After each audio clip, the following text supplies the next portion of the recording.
Hello there. I was just reading this good book, New Possibilities for the Past, edited by Penny Clark. Penny Clark is an associate professor in the Faculty of Education at the University of British Columbia. She has contributed to many education journals as well as textbooks. She has also contributed to the field of history and to the field of education. Penny Clark edited a series of texts and essays written by professors from all across Canada. These professors also include museum curators. As history is one of the most contentious areas of study within education, this book seeks to understand where history was in the past and where history is going in the future.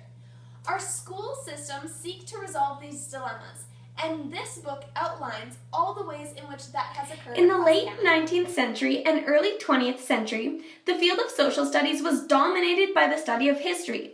As Canada was a young nation seeking a place on the global scale, most school curriculum was dominated by nationalistic ideas. What was taught in schools was more important than how it was taught, and the traditional ideas transferred to students were Anglo-centric, Eurocentric, and chosen to groom the ideal of Canadian citizenship.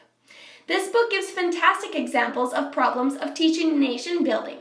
These examples include the alienation of francophones, the misrepresentation of Indigenous peoples, the underrepresentation of Indigenous peoples, the favoritism of Laurentians, the framing of settler society in a savior light.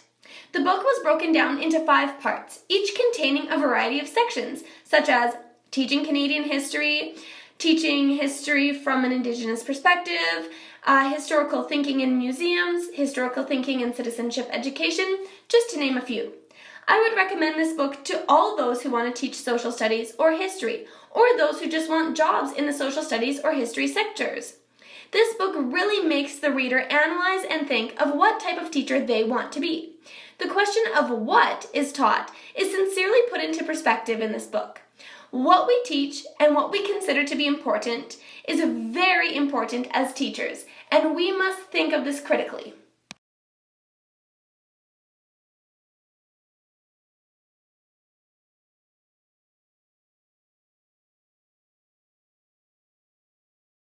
This book explores the past in order to understand the future, just like history does. This book is also a fantastic read for any new up-and-coming teachers who would like to teach in social studies or history classrooms.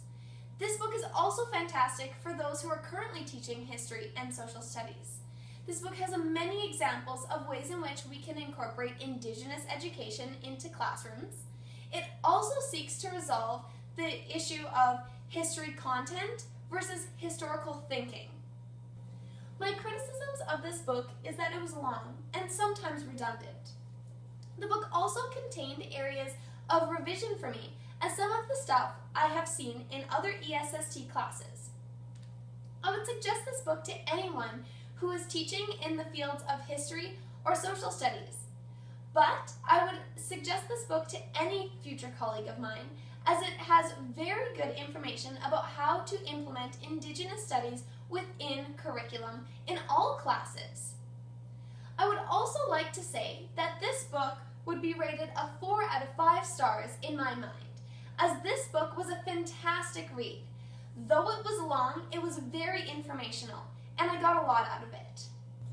I would recommend this book to everyone in this class. Make sure to pick up your book at the library and enjoy your read.